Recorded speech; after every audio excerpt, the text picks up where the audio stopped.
Thank you for listening to Lone Star Community Radio.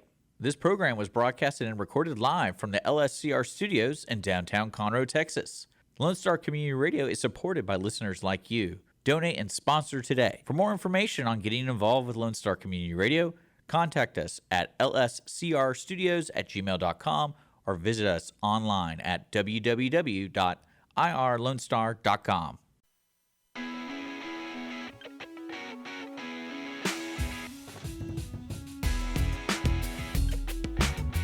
Welcome back, everyone, to the Audience of One show on Conroe's 106.1 and 104.5.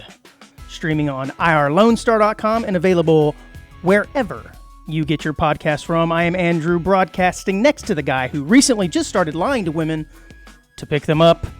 It's Dick, I stand under construction zones, Schisler. What's up, buddy? Nothing much, man. Just hanging out. Apparently, I'm a liar. I like it. It's a new... Well, you just started. I just started. You just started. And it's really easy. It's a craft you have to... You're saying it's easy. No, okay. it's easy. I thought you were saying it's something that you have to learn. It's like a learned behavior. I'm pretty sarcastic. So it kind of goes in between lying and being sarcastic. It's really easy. Just think on your toes.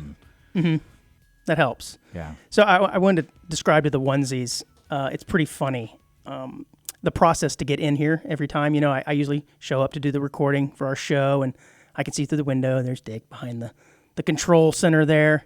And then I usually makes eye contact with me, and it's this very slow lean over to the side. And then I just hear this as he unlocks the door. I got a Matt Lauer door. And it's so Matt Lauer. It is so... I got a Matt Lauer door. You at the literally studio. have the lock button under your desk. That is so creepy. But just full disclosure, it only works one way. I'm not locked in. I can get out, but to let people in, it's very funny how you let people in and out of the studio. Oh man. So go ahead. Well, this is the Halloween episode. I suppose it is. You know, we thought we were going to have a guest today. Ends up having to reschedule, so we will hopefully have Matt Black from Ingenious Brewery next week. So this is our Halloween special, as much as it possibly can be. Yeah, it kind of flew by. October has gone by really fast, and Yeah, it has, man. you know, I know you are a big Halloween guy. Your house gets decorated all the time, and which is cool. I mean, I think it's kind of one of those dad things. I don't understand yet. Well, now that you bring that up, I was, or not me specifically, but my house was honorably mentioned in the Woodlands Halloween decoration contest. I didn't even know we were entered, but we were entered and we won an honorable mention. So I'm bragging So a there. participation award. Basically. But hey, man, it's pretty cool considering I don't do this necessarily for a competition. I just like to build stuff, and the family's really into it. And so I make a lot of Halloween decorations, and it's fun. Too bad we can't show the audience of the onesie is what you actually did. I mean, I guess I could have brought pictures We'll up, do but I that didn't. next time. We'll do that next Yeah, time. sorry I didn't have that at the ready. My But bad. what a waste of time. Honorable mention. Why did you even do it? I mean, I got a sign. It's pretty awesome. that's only good for a week.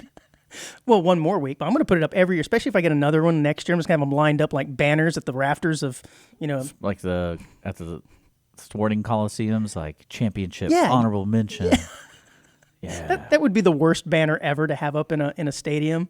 It's like World Champions 2017, 2019, 2020, honorable mention. It's like, come on, man. Leave that off. We were there. Yeah. We participated. But that's pretty cool, man. Yeah, I'm pretty jazzed about it. Yeah, because Why not? I'm not really doing anything for Halloween. Except for tipping a few back or something. No, like You're not going to go trick-or-treating? Well, I realize that because Halloween, I believe, is on a Tuesday this year. It is. And I'm working at the alley, so I think I've got to get a costume for work. Mm-hmm. But I'm one of those guys who would go to parties just dressing up. I'm down for that, but no one's really doing anything. That all my friends are very low key this year, which is kind of strange. I guess we're getting older, and Yeah, I mean, you don't invite me to anything you're doing. So well, it's usually because it's like family stuff, I guess. But so Was it- we see- normally do a Halloween party. you know what's funny? Okay, And if we'd done it this year, you would have been invited, but we're not doing it this I year. got to ask you this. So one of my buddies, who's a good friend of mine, he lives literally across the lake. Yeah. It's like a 4-minute drive, not even. Dick's a lake guy. Oh yeah, yeah. Don't understand that reaction to the lake, but go ahead. He really is a lake guy. I mean, I like the lake, especially at sunset. It's so nice.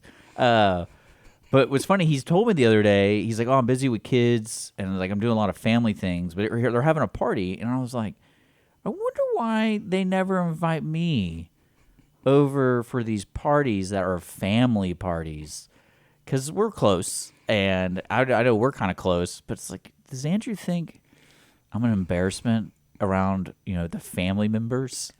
And because I could see you're my secret radio friend. Well, no, I could see my buddy thinking that of me because I'm single and I'm like, yeah, I'll bring beer. Like, it's like, right.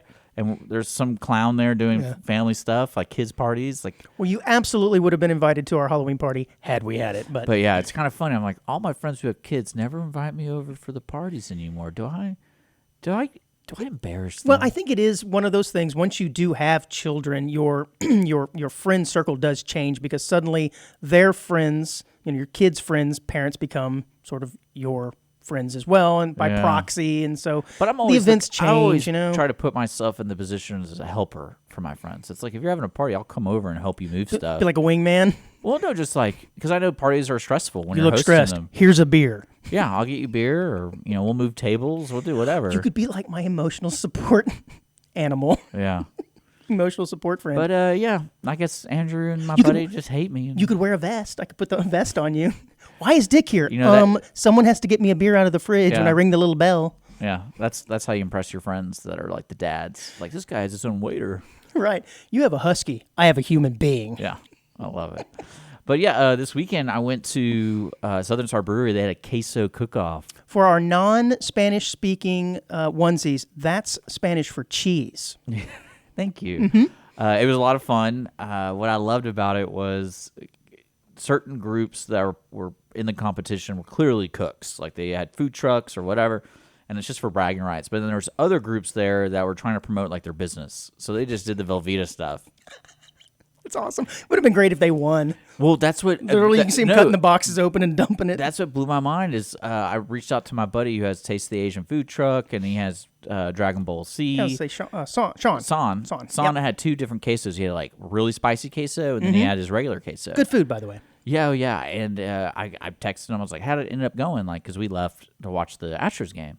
And he's like, oh, yeah, this person got first. And I was like, who is that? And he told me the table number. I was like, that's who I voted last. Oh, man. And he's like, yeah, I don't really know how it worked. Like, we got second. And there's some money under the table. Yeah, what's going on there? He got second and third because he had two entries, and they were really good. But this other guy, he made a smoked queso, and it was so good. Oh, yeah. I've never had queso that tasted like smoke. That smoke, that yummy flavor. Mm-hmm. And I asked him, I was like, how did you make this? He's like, well, I literally smoked every single ingredient. Every single thing that went into this, like the blocks of cheese he used, he smoked. The peppers smoked. Everything was smoked. So much like you can milk anything that has nipples, you can smoke just about anything as well. Yeah. Smoked pickles, those are good too. I've had smoked mac and cheese. Yeah. So I imagine he probably makes his queso up and then just plops it into the smoker for a little bit. And it's probably pretty good. He smoked them individually. Wait, smoked what individually? All the ingredients. Oh, okay, all right. Because if you have a smokehouse that's like a basically like you hang sausages in. I knew some guys in college that had a smokehouse, but it's probably something altogether different. But you know what I'm talking about, like where you can smoke at a very low temperature, not like 200. I'm talking like 120. Yeah. And smoke it. It's like, so I guess he smoked the cheese blocks and they didn't melt because they were just sitting there getting smoked flavor. So that took time, but it was good. Southern Star has some good beers these days. I haven't been there in a while, and there was a lot of people there. Bombshell, still probably my favorite. I know that's the weak, Pilsner or whatever, but it's pretty darn good. But there were a lot of people there. I was impressed. That's good. So that was fun. I'm sorry your contestant did not win. Yeah, well, the person I voted for wasn't even Son, so... Well, don't say that out loud. He knows. I walked right by his booth, and I didn't vote for him. Not voting for you.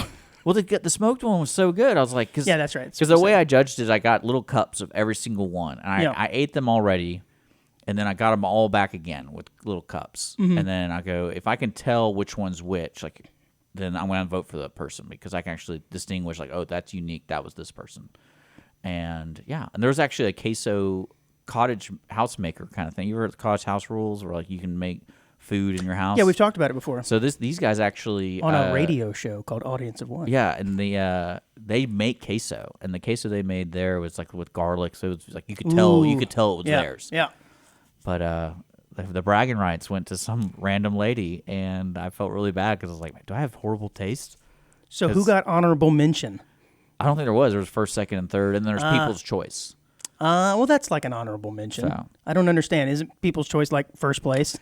Well, the people have chosen. They had judges. We want you to win, but our choice is really this person. They had judges. They actually had like hidden judges. I think. I got you. I was so the People's Choice, and I gave out like. Yeah. See, when you're a local radio celebrity such as yourself, you get to be on these judging boards. I know you've done brisket contests and like chili and all kinds of stuff. Well, it blows my mind about brisket competition. I don't know if the listeners out there have ever been in a brisket competition. We did the Montgomery County Cook-Off, which is huge for the fair.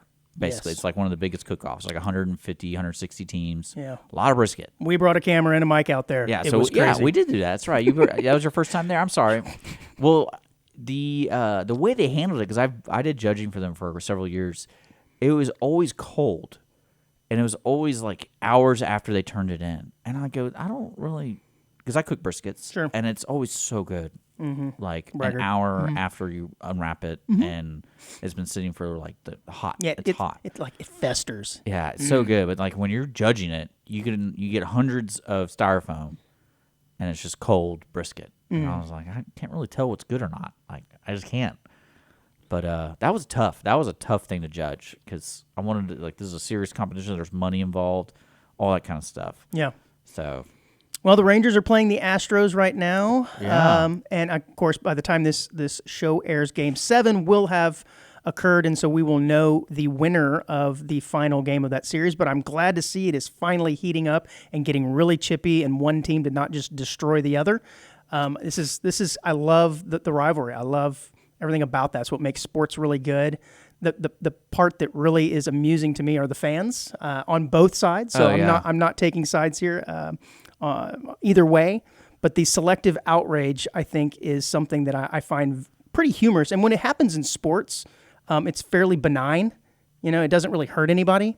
But when it happens in things like politics, it can have some negative recourse. But the people who get really upset about something that happens on the other team, and they get really, really self-righteous about it, like, our guys would never do something like that. And I'm thinking, no, really, you wouldn't care if your guy did it. You're just outraged because the other guy.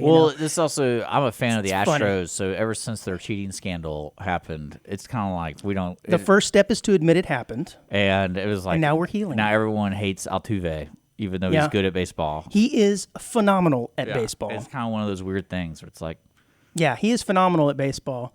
No, I'm just amused by it. And, having lived in both areas, I have friends in both areas, and it's funny to scroll through social media because literally somebody that lives up in the Dallas area will say, man, these umps, they're giving it to the Astros, man. Yeah. They want the Astros to win. And I'll scroll down, and literally the next post will be like, these umps want the Rangers to win. I'm like, people, you can't have it both ways. It cannot be both of those occurring at the same time. I'm just really, really amused by all of this, to be honest with you. I can't imagine being an umpire for like a little league baseball team. Yeah. That is like you don't get paid enough because I don't even think do the major league umps, are they like a union? They actually get paid like that's their full-time job?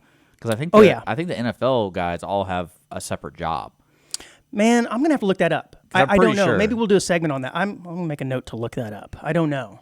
Because I'm pretty sure the NBA folks don't. Like, that's their full-time job. They travel with teams, and they're part of the whole system. But I think the NFL, it's like, no, they live in the area. Yeah, maybe. And then they only referee, like, certain games, and then...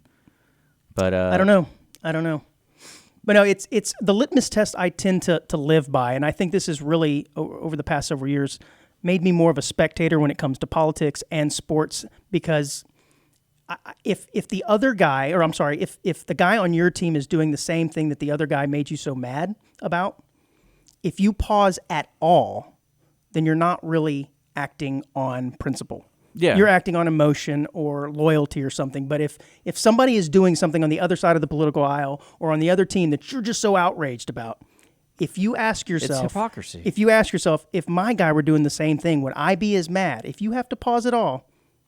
you really shouldn't be mad. Yeah. Well, so that's the way I enjoy do it. it. I think it's fun, Yeah. and then but I do like. You're right. I do like seeing people's takes Losing on things. their minds. Oh yeah. But I love it. I love the rivalry. Like this morning in my sports chat group, it's all this negativity, and Yes. I was like, guys, it's too much negativity. Yeah. Like I can't. Like I don't. What a difference one game makes, Yeah, huh? that's too much negativity, dog. But I did see for the first time was the The light? PBA had their strike challenge. I think it was called. Oh, yeah. I was looking for the game yesterday, and that was on. Yeah, that was on. And I immediately changed it because I was looking for the game. But yeah, I've never seen that. Isn't bowling always a strike challenge? I mean, So I was like, what is this? And you and I like bowling, and so what it is they get, I believe it's a minute and a half to get as many strikes as possible. okay. So like it's timed. So these dudes, these professional bowlers, are going between the lanes. Oh, I've seen videos of guys doing that. And it was pretty cool. very entertaining because guess what? I was like sitting there, and if anyone's been bowling, you know how lanes work, and it's a piece of machine. So sometimes there's problems. And I was like, I can't wait for like one of these dudes to hit the rack. Like it's gonna happen. Oh, yeah, because they're going so fast. They're going so fast, and they're not Yep. paying attention, and they hit the rack. And when pro bowlers throw a ball, they throw it hard, and it looked like it almost snapped. So it did actually hit the rack. It then hit at it one so point. hard, it bent it, it knocked over pins. That's how far back the Did they the count rack. it? Did they count No, it? he like raises his hand. He's like, "What's happening? I'm a pro. I don't do that. Like this is on television." But it was very entertaining. I was like, and I even messaged the owner at the bowling alley we bowled at. It's like, can we do something like this? Because I would actually beat two-handers. Because that was the definitely advantage for the one-handers is they're not as tired because those two-handers have to put in all that effort. Maybe. And doing it really fast. Yeah, I saw a video years ago of the guy trying to break the world record for the fastest 300 game, and basically he had a ball, and he had some people helping him out. He had probably 5 bowling balls, and he'd throw one and run to the next lane and throw one, and of course, as the ball's coming back on the previous set of lanes, his friend would run over and put them on the next set of lanes and help him out, and this guy crushed a 300 game, and I don't know, I want to say like a minute and a half. It was pretty impressive. Yeah, it was pretty But cool. it was fun watching that because I like watching pro bowling, and it's a different game. And it's like, they hate it. They're like, we have to do this. Like, I can actually injure myself doing this. And when you get injured in bowling, it's like weird injuries. It's not like, I guess it's very similar to baseball.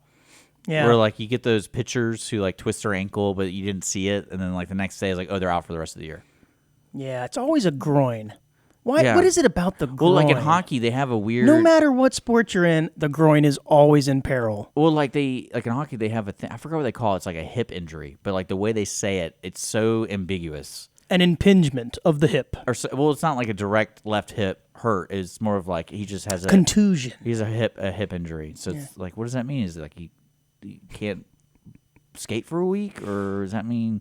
Because they usually the time, they usually tell you the injury and they say he's out for X, Y, Z, or she's out. But like for hip, it's ranged from like a week to 2 years. Yeah, but trust me, I have hip issues. I know. But they don't tell you what the specific is, so it's kind of funny to me. I guess they're just trying to keep medical diagnosis, HIPAA, right? HIPAA laws. But yeah, the weekend was great. I'm glad you had a good weekend. Your Halloween, congratulations! Thank you. Is your house a trick or treat house? It has to be with all that hard work you put in the front yard. Oh yeah, of course. Yeah, see, my neighborhood's a trick or treat neighborhood. Yeah, see, I always wondered if those still exist because I grew up in one. Oh, mine is big time. And then Love it. when we moved, the neighborhood we moved into was not. And it was kind of uncanny, like that first year. You're like, where is everybody? What happened? Yeah. But yeah, that was one of those things where it was kind of shell shocked, and then I go, I'm not into this anymore. Since no one else is doing it, I'm not into it. Yep. It is kind of funny how trick-or-treating has kind of made a comeback with the teenager because, when by the time we got to be about 12, we didn't want to trick-or-treat anymore. That's for little kids. Now, I mean, you have free candy. You basically have adults showing up. I'm like, hold on. I think Andrew's second litmus test of the episode, if you have a mustache, such as yourself, you ain't getting candy from me. Sorry. You have to have no facial hair, guys and girls. Ain't happening. Yeah. Yeah, I mean, it's one of those things. I love it. Everyone and has if you don't say trick or treat, you ain't system. getting anything. Like, I love the folks that leave the bowl out. It's like, here you go. We have done that before because we've been at a neighbor's house, or maybe we would go out with the daughter when she was younger. We would leave a bowl out, with the sign that says, please take one, which I'm sure was completely self-regulated, and those kids only took one. But we've done that every now and again. But, or if we go over to the neighbor's house to kind of consolidate, we'll put the bowl out at our house. It's whatever. It's fun. So this weekend I watched, let me look it up real quick. So it was a horror movie / comedy. It's called Killer something. Killer movie 2023. But what's funny is a time travel movie. And the young girl, and it had all these jokes about, what do you want to call it, like woke and all that kind of stuff. And she goes back to the 80s where her mom and dad started dating at like 16, 17. Mm-hmm. And there were so many funny jokes about how everything was so casual back then. Because like one of the scenes, she goes into the school looking for her mom. And she was like, she's trying to make up some story about an EpiPen. And like, I really need to get to her right now. I know you're going to have to like check my ID too. And the lady just goes, oh, Pam, she's in room 203. And she's like, you're not even going to like check my ID? And it's like room 203. And it's like, and then times have changed. And then I was thinking about that with the door-to-door stuff, because now people are doing the trunk or treats. Mm-hmm. That's a big deal. It is. And you're a parent. Mm-hmm. I don't see you being overly protective. I mean, it depends, I suppose, right? My daughter did the trunk or treat for her dance team at school. I don't know what that has to do with being overly protective. Well, it's like, people don't let their kids go door to door anymore. Oh, they do that in lieu of. That's why they go to the trunk or treat. And like I've had. Well, it's just certainly easier for little kids to do a trunk or treat because the cars are in such close proximity to each other. And if you don't know what a trunk or treat is, it's what you think it is: the trunk of a car. They line them up, and it's typically some sort of business they're trying to promote or something. Yeah. And they hand out candy from the back of lines of cars rather than through a neighborhood. That's what we do in our neighborhood. It's usually done during the day. And it's just you can knock it out in 30 minutes with a little kid rather than trying to stroll them up and down the street, and that can take a while and whatever. So yeah, those are popular. I don't know when those really started. I'd never heard of them until just a few years ago, to be honest with you. Because also another topic I want to cover is costumes. Yeah, because costumes is always a creative thing for everybody. It's like, what do I want to be this year? That kind of thing. And some people have gotten really creative. And then some of the costumes that are like, I would say mature rated are hilarious. Yeah. Like I went to a party one time and it was a giant male genital. And yes. And I'll never forget the moment when the police came to tell us to turn it down. And he answers the door. And he runs through the party. And so you can imagine, and he had, like, you know how ridiculous this costume was? It had a fan in it to blow it up. So he was in one of those, you see those dinosaur costumes where you look like a dinosaur. Except it was male genitals. But it was a giant male thing. And I was sitting there and I'll look and you just see through the crowd this tip. As he's running. As he's running. I was like, why is he running? Like, we're all 21, bro. Did that do it for you? No, I was laughing. I was laughing so loud. I do think it's interesting how the difference in costumes between male and female, and how a woman says, "Oh, I'm going to dress up like a kitten." A sexy kitten. And they can always just throw a sexy in front of everything, but guys can't do that. Guys can't be like, oh, I'm going to be a fireman. Oh, no, this year fireman. it's all Ken. Gross. No, it's all Ken. Oh, yeah, everybody's now Ken. Everyone's Ken. Yeah, but he's already sexy. That's what I'm saying. On his own. But then again, yeah, it's also depending on what kind of party you're going to. I've been to a couple parties that I've had a lot of fun with, and the costumes were a lot of fun. Like one year I went with a girl, and she was the tiger. We're the Tiger King. And sure. I dressed as... Was it Joe Exotic? Yeah, Exotic. I was Joe Exotic, and she was the woman, Carol Baskin. Mm-hmm. And it was a great costume. Like I was like, I love this because we're a couple and we hate each other. Like the people are supposed to hate each other. But were you shirtless? Isn't he like shirtless half the time? I had the full on bone necklace. The choker, and then I had the. Did you carry like a little stuffed tiger or something with you? And I had the goatee or the handlebars, which you brought back. And I got the mullet. It was great. It was all natural hair. I loved it. That's when I had my long hair. It looked ridiculous. But now Halloween is gonna come and go. I mean, I can't believe it. It is. So we've got a couple of quote Halloween related stories here. Wonderful. If you wanna, Let's go. Play the intro show music again. Here we go, dude. Yeah. So, Halloween. Well, so before we start, you like scary movies or not? Not. I mean, I don't like horror. Suspense, sure. So I do want to give my movie recommendation. I saw Slaughterhouse. Okay. It's about a sloth in a sorority house. Sounds terrifying. And it's murdering everybody. It's a good movie. You should watch it. Yeah. I think it's on Peacock or Hulu. But yeah, I want to give our onesies a shout out. Go check that movie out. You won't be disappointed. What's it called?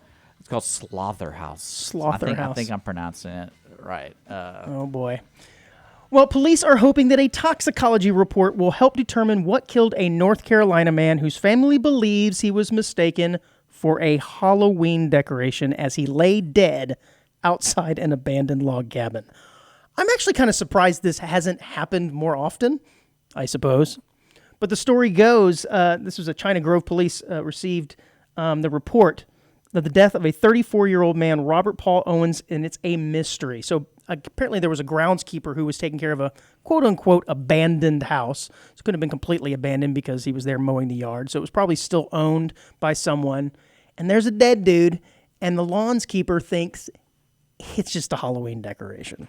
I mean, I can totally see that. Right, and that's the thing is I'm surprised this kind of hasn't happened. You know, the meme has been going around lately of people saying, you know, don't use plastic skeletons because they're bad for the environment. Instead, use organically local source skeletons. Well, this family actually apparently did this. But no, it's still kind of a mystery as to what happened to this guy. But like I said, they're hoping that the toxicology reports will help because it does not appear that there was any trauma or foul play. But instead, he just laying in the yard. How weird. I mean, you see that kind of stuff all the time. You'll see like an arm hanging outside of like a truck door, like an 18-wheeler. And you're thinking... Well, you can get away with a lot of stuff during Halloween. Right. You're wearing a mask. Right. It's like... Yeah, it's pretty cool. I don't know. What would you do if you were the lawn guy? You saw that. Would you pick him up? And, oh, this guy's really realistic. Man, they are making these decorations really, really lifelike these days. Pick them up, mow underneath him, put him back. I mean, I would probably know pretty instantly if I touched it. Like, oh, this is a body. You would think, to me, this sounds like some pretty shoddy landscaping. Landscaper. Because, come on, man. We probably just showed up and like, I'm just gonna mow around it. That's exactly what it was. But my thought is, wouldn't you be able to smell that? I don't know. Right? You're Unless a he was lawn super. guy. Unless I don't know. Maybe he's wearing a mask, or the smell of the fresh cut grass obscured the stinkiness of the body. Well, speaking of stinkiness from bodies, this is a story from MSN that's kind of creepy. Again, staying on our Halloween theme. Nearly 200 bodies removed from a Colorado funeral home because they are being accused of improperly storing the bodies. Now, this is kind of creepy. Apparently, there is this place called Return to Nature Funeral Home in Penrose, Colorado. And they have this sort of natural way of burying bodies. And it's legal in Colorado. They don't embalm them. They just put them into the ground. It's legal there. I didn't know that was legal at all. But they have a rule that if you're not going to bury the body within 24 hours of either the death or them receiving it, it has to be refrigerated. Yeah, it makes sense. Well, if you got a bunch of dead bodies, you don't got enough freezers, you're going to probably skirt the law a little bit and cut some corners. Well, all them bodies started to stink.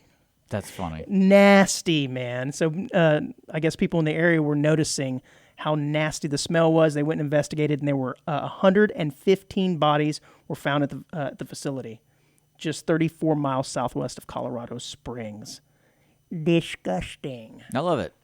I just didn't know you could do that. Return to nature. I mean, it's kind of funny if you think about it. But I mean, I don't know if you ever handled a death in the family as the funeral. That's why usually funerals happen within like 1 to 2 weeks, if not sooner. Sure, because you got to do something with that thing. Because I always found myself, especially when all my grandparents started dying, it was like, oh, grandma's dead. And you're like, after the third one, I was like, oh, that means I have to be there in like 2 days. That doesn't, like, I have to, correct. I have to reschedule yeah, my you gotta, whole day. You got to drop everything, man. Yeah. Yeah. And I think the appeal here is it's a lot cheaper. It says the average cost of a green burial is $1,800. It doesn't include any embalming fluid or chemicals, and it also doesn't include a casket. They just chunk your body in the ground. So I mean, there's nothing wrong with that. No, I mean, I guess that's the way they kind of used to do it. But there goes the whole business of funerals. I mean, it's big business. It's expensive to have a funeral. It's expensive to die, Dick. Well, I always wondered, especially with the plots of your funeral plot or whatever, the grave plot. Yeah. You just buy that one time, right? So these old school cemeteries that are getting full, how are they making money? Because you're not paying rent. Yeah. So I it's don't like know. I always wondered. After they fill up, yeah, it's like, oh well. I guess they just move on. They realize their investment's only for so long, and then I guess they get a tax. They don't have to pay taxes on that land because it's a funeral home. I don't know. That's a good question. I always wondered because I guess they really bump up the cremation. Well, they got a shelf life on service, them, right? Because how often have you run across a funeral? I mean, a cemetery that's like 200 years old. Okay. Very rarely. Yeah, true. You very rarely. When you go back, you only see them maybe not everyone's from the getting turn buried, of the century. Too. True, but eventually you just build on top. You just build on top of those things. Is what I'm getting at. Oh, yeah. Eventually, you're like, okay, everyone here that's dead, their relatives have passed on. No one cares. We're putting up a Walmart because this land is really, really valuable at this point. That's what happens. Well, I remember having this conversation with my father because I think my grandfather purchased 5 plots. And it was their kids and them. And I was like, it's kind of funny that he would do that because the chances of them getting married were pretty high, right?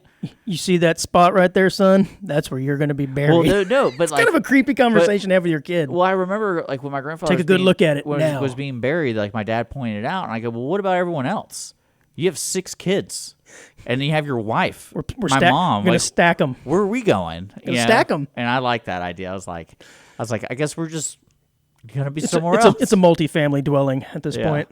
That's when you have a catacomb.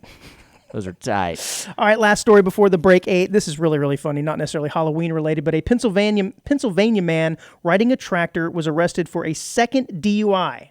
You're thinking, well, I've heard these before. I've heard of people riding on tractors or lawnmowers when they're hammered and getting pulled over by the local police. But what's funny about this? It was just 17 minutes after a release from a previous DUI. I'm thinking there's a loophole in the system here. How does this guy get arrested for a DUI? I mean, no, get let out. Not even that, man. And like 17 minutes later, gets arrested again. That means if he gets released within, give or take, 5 minutes, he already has a bottle of vodka. Yeah, or they just didn't hold him for very long. I'm wondering if it's one of those things where they brought him in and went, Ted, you again on the dang tractor. Would you just go home? And he said, sure. Got back on the tractor, was still hammered, and they arrested him again. I wonder. I did have a friend that got pulled over and did not. He passed all the tests, and then he got pulled over again, almost home, and he passed the breathalyzer, but the guy didn't like the way he walked or whatever, so he got arrested. And I was like, so how did that feel after the first one, where you're like, oh, good, I wasn't drinking and driving on purpose, like I had a beer or two, but I passed all the tests. Yeah, I don't know, man. And then within like 20 minutes, you get pulled over again. Oh, man. All right, we're going to take a break. When we come back, we're going to talk about high-dollar Tinder, and I don't mean cash. Yeah, I need to start learning about the high-dollar Tinder. I mean the dating app. We'll be right back.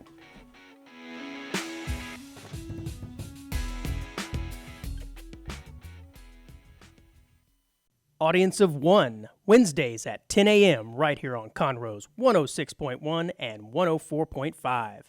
Listen to the brain droppings of local hosts, me, Andrew Belshner, along with the jewel of Montgomery County radio, Dick Schisler. Topical musings, news stories, oddities, or just weird conversations that we normally have with ourselves, all mixed together with the occasional guest. You can also find us on Facebook, YouTube, and Apple Podcasts. Welcome back to Audience of One. It's Halloween onesies, so we're having fun in the studio. Want to remind everybody we are on Facebook, on podcasts everywhere, Spotify, all that kind of good stuff. And also you can visit our show page on Lone Star Community Radio at irlonestar.com/AOO. That's AOO. And just another reminder for our listeners, we are a nonprofit, so feel free to donate to the show or to the station directly or sponsor the program. All the money that we take in at the station basically makes the station free for people to start their own show. That's why we're able to have our own show, because we're at the very bottom of the barrel. What? I don't even know what you're talking about. We're at the top of the heap, baby. The top of the heap. Top of the food chain. And then speaking of food chain and being the top of it, $500 a month on Tinder. That's upcoming. That's upcoming. You could be in the... that's upcoming. That's what upcoming. You teased with. That's what I teased, but that's upcoming. I'm going to tease it again. Okay, I'm going to tease it again. You want to show this picture of this half-naked man. Well, what I was going to... Yeah, I suppose I do. Now, what I was going to ask you, Dick, has either one of your parents ever really, really embarrassed you before? Like when you were younger at school or did something where you... See, I really didn't either. And I know I had friends whose parents absolutely terrified them at school, and they were terrified of their parents showing up because they thought they might embarrass them. Well, it's funny you say school. I would say today I've been in situations where I'm embarrassed by them, but it's mainly because just like how society has gone crazy on politics. And okay. it's one of those things where, like, if I'm in a social setting with my dad or my mom, I'm like, please just don't talk about this crap, because it goes off the deep end. And yeah, I could see that and now. that's the only but time it's like, hey, there's a place and time for everything, and let's not talk about Fox News. Well, I think there's an Arizona father who may take the cake here for embarrassment of his children or to his children. But a father strips down to a crop top and shorts at a school board meeting to protest a proposed dress code that would allow the tank tops and students showing their midriffs. All right, I'm going to show a picture of the full. This is the full get-up. So if you're watching on Facebook, YouTube, you can watch this on Lone Star Community Radio. They're the full crop top and those shorts, his jeans shorts? He's got little Daisy Dukes on. The story goes, he says he has no other way to describe his concerns about this policy, so he'll do an object lesson. And that's when he proceeded to strip down that's into... the best way to do it. Yeah, and basically said, look, this is inappropriate for the courtroom, right? The same is true for the classroom, that this is a major distraction for the boys and the girls inside the school. We need to keep this more professional, but I love the way he did this at a school board meeting. He appears to be, I don't know, maybe 35, 40 years old. He's not an older guy. I will say, does not quite have the body for that, though. I'm going to be quite objective here. If I remember, he's not pulling it off very well. He was talking about they changed the guidelines where the clothes only have to cover vital things. Like it had nothing to do with like legs. Vital. Arm, like your nipples. You had to cover your nipples. Wow. And then you had to cover your private parts. But there was no detailed on how much area around the nipples. Yeah. So basically, he's saying like. Well, when I was in school, they would literally carry the measuring tape around, and they would measure. Can you imagine them going up to the midsection of the young girls in school and measuring from the middle of the... What this guy had a problem with. Yeah, I don't know. The story I have is from NBC News, and it doesn't go into describe exactly what the policy change is, It was vague. Yeah. I remember that. Yeah, well, Latham, this is the guy's name, he could not be reached for comment. I'm like, man, I really want to have this guy on the show. Would have been great. He should come out of his own fashion line. He could. With a name like Latham. Latham. Ooh, yeah, there you go. Latham. Oh, here we go. It says undergarment waistbands and or straps that are incidentally visible under clothing are permitted. However, undergarments may not be worn as clothing. So at least there's that. You can't show up in your underwear, Dick. Well, that's what I love about bathing suits. It's like, well, yeah. Somehow it's appropriate. Yeah, we have a story about you in bathing suit. Go ahead. Mm-hmm. I mean, my birthday suit, if that's what you're talking about. Well, apparently those are one and the same. Yeah. No, that's what I love about bathing suits, though. It's like, at the beach it's fine, but if you wear a bathing suit to anywhere else, you get looks. Yes, one parent said that while she supports her children expressing themselves through clothing, she believed that the district needed to lead by example. I believe my daughter expresses herself by showing her ass at school. Leave her alone. No, she was against it, but I think that was pretty awesome. Well, that certainly would be an embarrassment if that was my dad. Oh my God. Not sure I could ever forgive him for that. Okay, so here is the teased story that Dick wanted to talk about right out of the gates. He's really interested. But I wanted to start off by asking you, what is the most frugal thing that you do? For me, I'll answer first, I suppose. I have been known to cut my own hair from time to time. And it's not because I believe that I'm so much better than an actual licensed cosmetologist.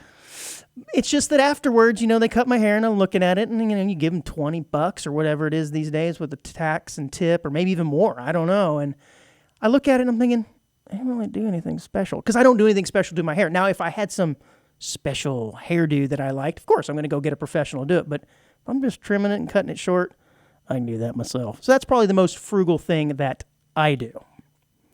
You got anything that you tend to do that's frugal? I mean,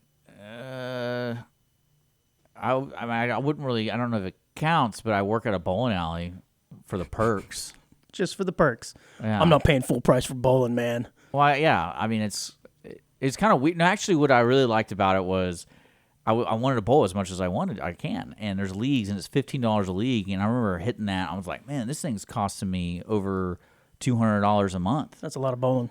And that's just league. That's not practice. That's not Yeah. just going to bowl and getting beer. So I mean, I was spending quite a bit of money. And I remember the owner of 300 Bowl came up to me and was like, "Hey, you're here all the time. Why don't you work here?" And I was like, "What do you mean?" He's like, "Well, you get discounts. You get three free games every day, Right. and you get discounts at the bar." And I was like, "You know what? I'll do it." So I work, I think, like 6 hours a week there. Well, there you go. It's like a real easy There little you go. thing. See, I thought you were going to say something like the dating apps. Like, I don't pay for dating apps. I use the free, cheap version of that, and I get whatever I get. Oh no, I mean, Whatever pops up as a match that day, that's what I'm going to get through my free algorithm. yeah, I don't. You know, it's funny. I would say in college I was frugal because I never purchased condiments. Oh, I thought you were going to say something else. Condoms, yeah. Never purchased them, man. I'm anti-condom, guys. All the ladies That's how love frugal that. I am. No, Don't buy those things. The condiments were a big thing in college because we would always be grilling and everything, and it got to the point where I was always buying the thing of mustard and ketchup, and when you have 5-10 guys come over, you use that stuff pretty fast. Especially when you use condiments as a meal, Well, I which don't do college that. students have been known But to do. I would basically, what I would do is whenever we go to like a buffet or whatever, I literally had a Ziploc bag full of ketchup packets. That's right. Tonight, guys, mayonnaise stew. That's And right. when they come over for a Brew burger, that up. They come over for a burger. I'm like, here, use a ketchup packet. I'm not giving you a ketchup bottle. You're using a packet. There we go. Now we're getting to the root of it. Here we go. So that's- reusing and stealing of the ketchup packets. Yeah. Okay, I think that's probably fairly common. You ever taken the hotel soap? Yeah. Yeah. Okay. How about a towel? No. Yeah, because those are pretty gross. I wouldn't want those. I started thinking about No. how often those things have been used and what they've been used for. No. Usually, Like, nah, I'm good. Usually the soap is taken because it's like, oh, I'm going somewhere else. I'm gonna need this, and I use it. Mm-hmm.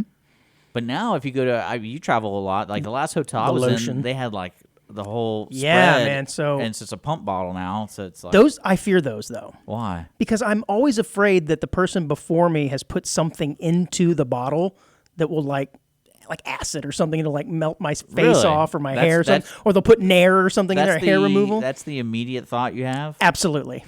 I Interesting. may have a little bit of a neuroses about that, but every time I go to use it, I'm like, nah, this ain't gonna fly. So I'll bring my own soaps when I can. I bet you that's happened. Yeah. Well, anyways, on the non-frugal side here, I thought this was a fairly interesting story, and considering how you are now actively on the dating app scene, Tinder. No, I'll let you know. I'm not on that. Okay, all right. I got tired of it. Bruised. Well, it's all just like all mobile games today. It's all pay to play. Right, And right. It got to the point where I was like, this is just And I'm too wasting cheap. my time. I'm too frugal. I want the cheap stuff. Well, it's all about the mindset. And I realized, oh, you got to pay for this to get this. I'm like, I don't really want to pay for this to get that. Like, I'd rather just meet people in like The old-fashioned natural- way? Yeah. So I got things lined up, but it's like, On the street, yeah, in a dark alley. Mm-hmm. I got that girl's card the other day. Oh, look at you. All right, not on our show.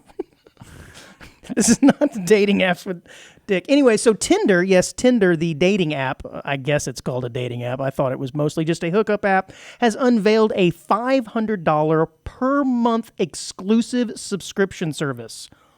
Whoa. 500 Yeah, I saw this. bucks. I saw that. And I'm not really good at math, but that's like $6,000 a year. That's like a car payment, all for Tinder. So I'm wondering, what do you get for this $500 that you're not getting in the $12.99 or $24.99 a month subscription? Well, what I've learned in my vast experience of dating apps is that where the money really comes into play is being visible. So the more you pay, the more visible you are to that person. And I saw this $500 deal before you even sent this. Sure you did. Because apparently, and this is what I love about like just how disingenuous these dating apps are. There was a 1% invite that Tinder did that was free. So if you're a high class like celebrity or a rich dude. They'll just let you on because they want you on. They want you on there, and from what I understand, that tier gives you access to other people in that tier. So this $500 is basically just a separation between the poor people and I am rich person. I guess so. And so all the high society people can see other high society people, and us dishwashers don't get access to that. So I guess it's all about quality and quantity, huh? I mean, if I'm paying $500 a month, I want access to all of the top prospects, so to speak. That's it. That's a ton of money. It says the new pay-per-play tier was offered to less than 1% of the Tinder users. So they're not even offering it to everybody. So I guess you have to apply. No. I think they wrote. I read, not for you, sir. No, this is what the transition is now if you just pay, you're in.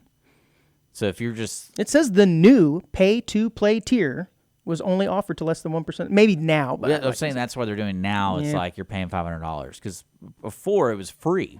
Like, if I was Taylor Swift and I wanted to go on Twitter, they'd be like, here, Taylor. Oh, I see what you're saying. This was something that was offered to only 1%, but now you can pay. And now you can just be part of the... Now Taylor Swift may pop up in your... Yeah, got it. I didn't realize Tinder has several tiers that they offer. So it's kind of funny. I guess as you move up, the quality or quantity of... That was the conundrum I was in quote unquote, with it, because... Options. The more money you pay, the more dates you're going to go on, and that really disturbed me. Like, I did not like the idea of... Like, I'll have 10 dates this week. Well, let's see if it works out. Like, I did not like that, and I didn't like the idea of going on a date, and that same person I'm going on a date was going through the same thing I'm going through, and it's like, oh, this lady's hooking up with 10 other dudes. Like, I want to be special. I just like how they're trying to, like, legitimize it in this argument, though. No. It's so funny because... You realize how these dating apps have, like, ruined the way to make relationships with the opposite sex or with, like, sexual people you're interested in. I suppose I do not. Because, well, I'm just saying because now it's like, let's hook up first and then we'll figure it out after. Oh, yeah. Well, especially with Tinder. I mean, that's kind of what it was known for.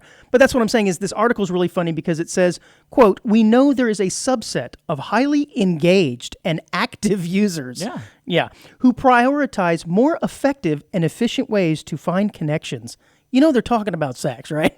Love this. Well, no, that's how it works, man. And I think I'm not that kind of guy, unfortunately. And I'm like, no, I'd rather just go on a date and just have fun. And then if it goes to that, great. But like, that's not, because I've had friends who literally go, yeah, you just get on and within an hour you're meeting them and you're doing the business. Especially if you're paying $500 a month. I would want them to show up at my door. That's ridiculous, man. Well, you're not a girl. That's what girls expect. They don't have to pay the $500. Yeah, I'd like to see. Yeah, it's all dudes. I'd like to see the diagram of the demographics on that. It's all dudes. What's the status symbol? I guess, is it? Yeah, because you see it on the... If I'm a chick, I don't want to... I would like to think... If I imagine if you're a chick and you see on their profile they have the golden star or whatever, they let people... Tinder Select. They let people know they spent $500. Right, exactly. So if I'm a chick, I'm scared away by that because he's getting all kinds of... You have to be shallow. All women action. are shallow. So it's like... You got to think about a real women thing, and they're shallow, and they want people who are rich. All right. Well, I think we need to, right? Is that right? Well, we need to get some sponsors and donations to the Audience One show so we can get that Tinder Select for you to see. And then the huge disappointment they'll realize, oh, you have a nonprofit radio station. This is I don't see anybody really dealing with that. Oh, it's Which awesome. is a real life experience for me. I love it. I love having that. Like, what do you do? Like, you're really funny. Oh, I have this nonprofit that doesn't really make a lot of money. Oh, chicks dig that. You have a big heart. Yeah, but that's run a nonprofit. At the end of the day, women only want security, and money. They don't care. Okay, so that's why I want to be a cult leader, so I don't have to worry about that. Yeah, I can have multiple women, and I don't have to worry about one. Yeah, you can justify it. God said it was okay.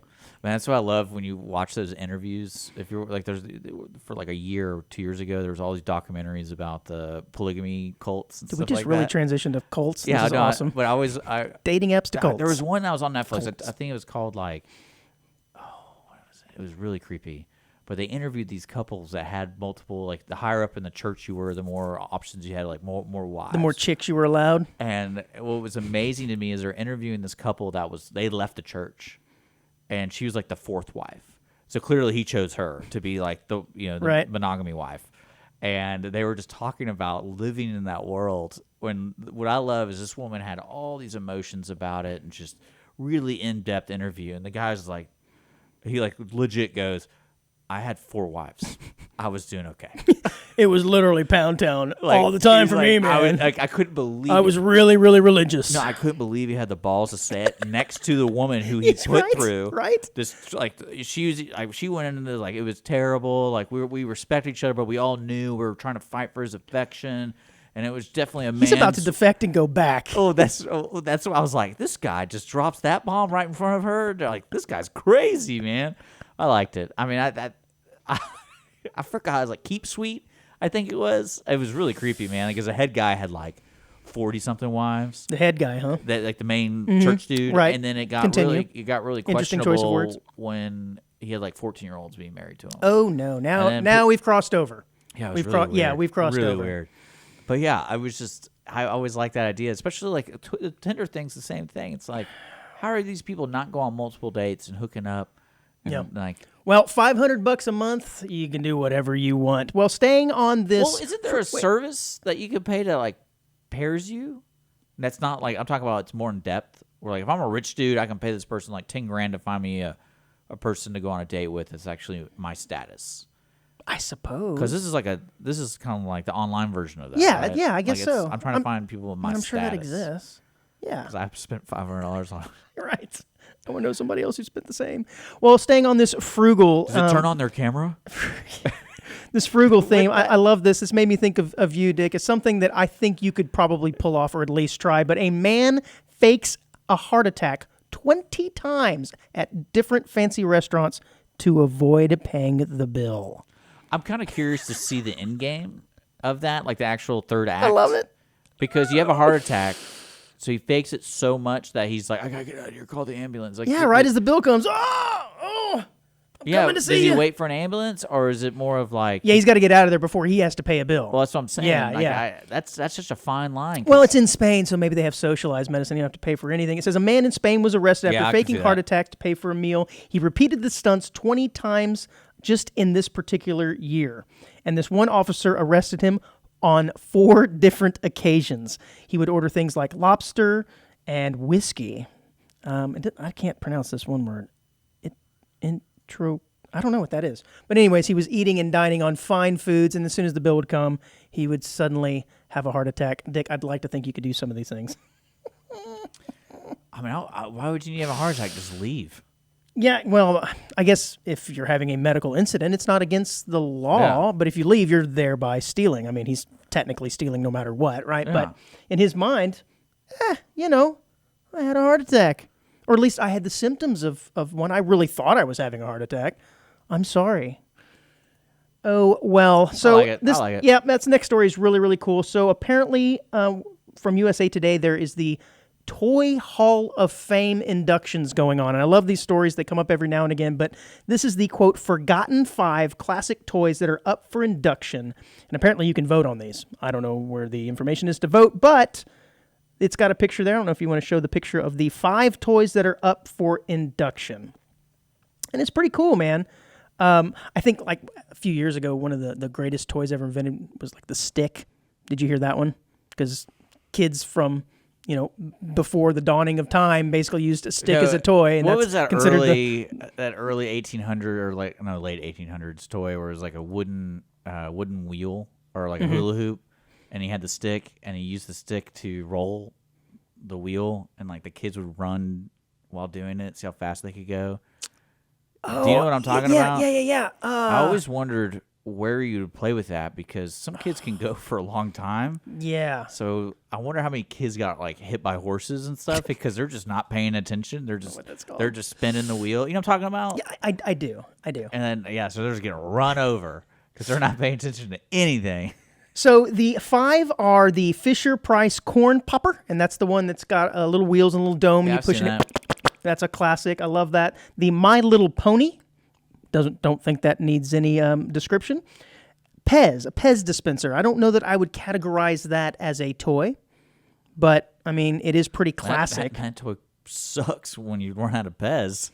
Yeah, exactly. Then what do you do? You're like, oh, just throw it in the trash. So Pez was founded in 1948 and sells 3 billion individual candies each year and has about 60 or 70 dispensers currently in production, the Hall of Fame said. So I wonder which one goes in. Is it just Pez dispensers Pez. in general? Yeah. I don't know. You got to pick one, though, right? Darth Vader. That'd be mine. The Pogo Stick. Yeah, it was first Which I'm invented in the surprised. 1900s. I'm surprised that's not already in it. Yeah, exactly. That's like one of the foundational yeah, toys. I could still kind of like the stick. I could still go to Walmart and get a pogo stick now as I could back in 1920 if there was Walmart back then. Yeah. I was always frustrated by the pogo stick when I was little because I was a smaller child and I could never get that thing to spring. You had to have a little. Yeah, you gotta be fat. You got a little girth to you to get that man thing. toy. Yeah.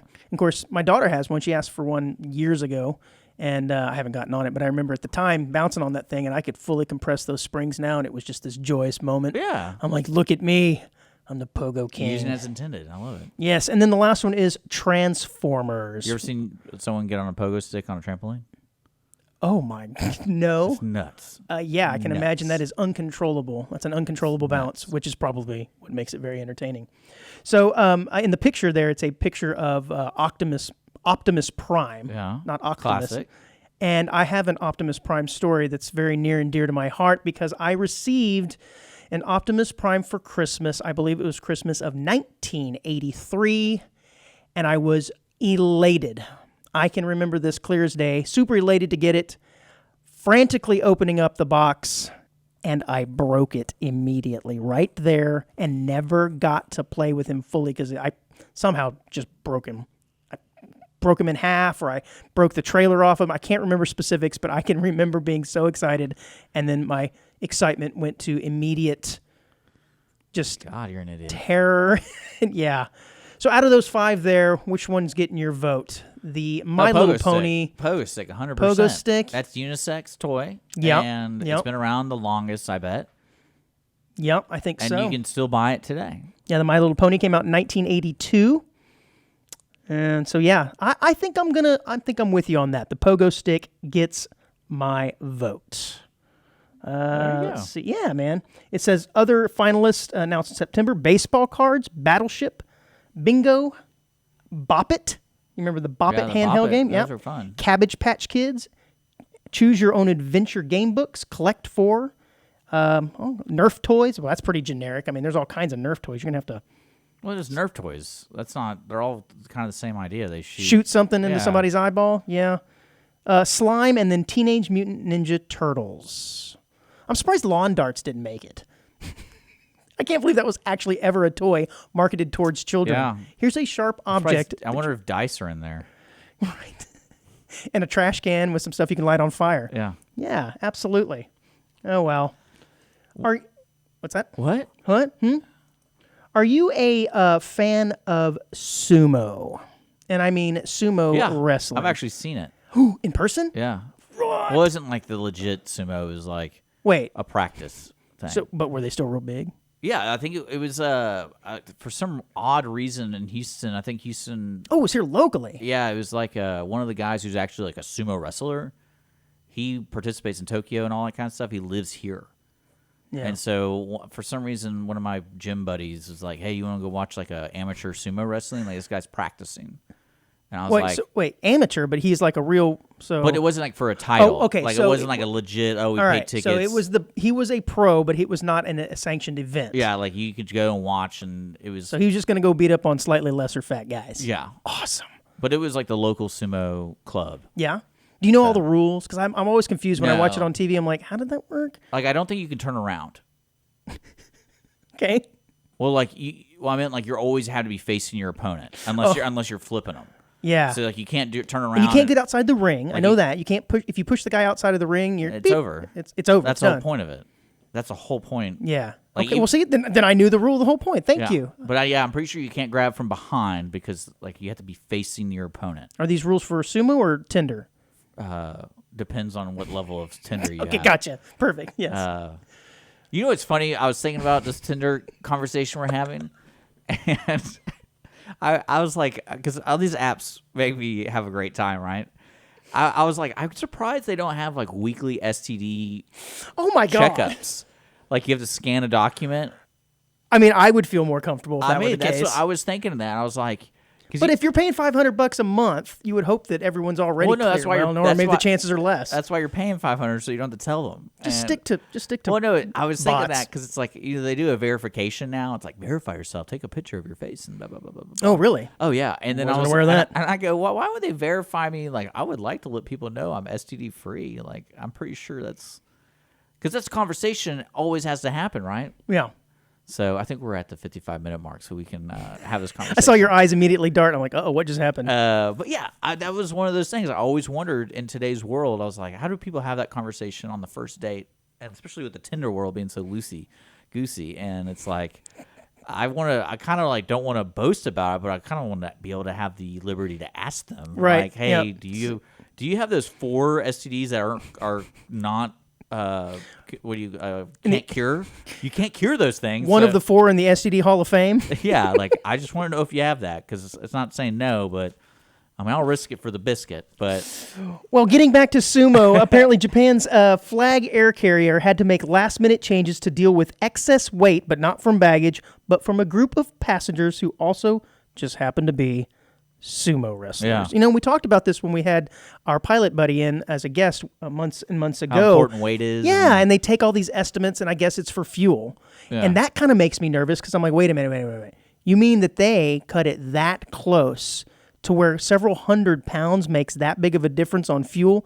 That scares the crap out of me, man. Well, I always wondered because I have a large dad, and I always wondered.